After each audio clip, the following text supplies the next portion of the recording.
நான் தான் விமானி பேசுகிறேன். நேற்று வரைக்கும் ஒரு 8 நாள் கிட்டத்தட்ட ரொம்ப அமைதியான மொழியில் ஒரு அறவழி போராட்டம் தான் இங்கே தமிழ்நாட்டில் தான் போயிடுச்சு.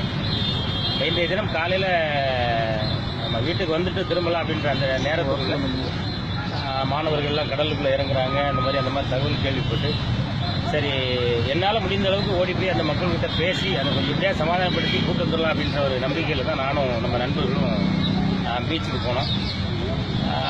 பீச்சில் ஏற்பட்ட மிகப்பெரிய ஒரு கலவரம். அந்த கலவரத்தில் அதையும் தாண்டி எப்படியாவது உள்ளே போகணும்னு முயற்சி பண்ணோம். காவல்துறையை சேர்ந்த ஒரு சில நல்லவர்கள் அதில் இருக்காங்க. அதில் நல்லவர்கள் எங்களை ரைட்டு அண்ணாச்சி எவ்வளோ உள்ளே போய் பேசியாச்சுன்னா அந்த பிரச்சனைகள் சால்வ் ஆகும், சரி நீங்கள் மட்டும் போங்க என்னாச்சு சொல்லிக்கிட்டு இருக்க அந்த நேரத்தில் நம்ம அது வெளி மாநிலத்தை சேர்ந்த காவல்துறையா அது யார் அப்படின்றது தெரியல,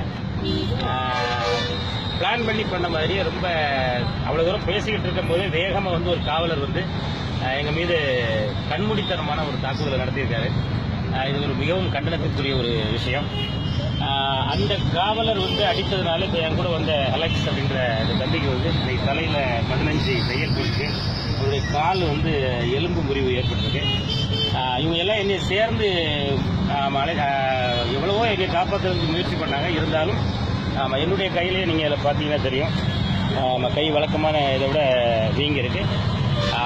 அது ஒரு முரட்டுத்தனமான ஒரு தாக்குதல். யார் இருக்கிறாங்க என்ன விவரம் அதெல்லாம் நல்ல காவல்துறையும் மீறி ஒரு சில ஆட்கள் அந்த வேலையை பண்ணுறது ரொம்ப இதை வன்மையாக கண்டிக்கிறேன்.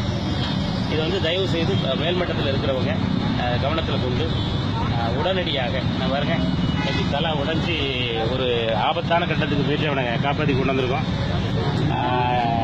இதை என்ன செய்யணும் எப்படி செய்யணுங்கிறத மேலிடத்தை சேர்ந்தவங்க கண்டிப்பாக அவனை செய்யணும்.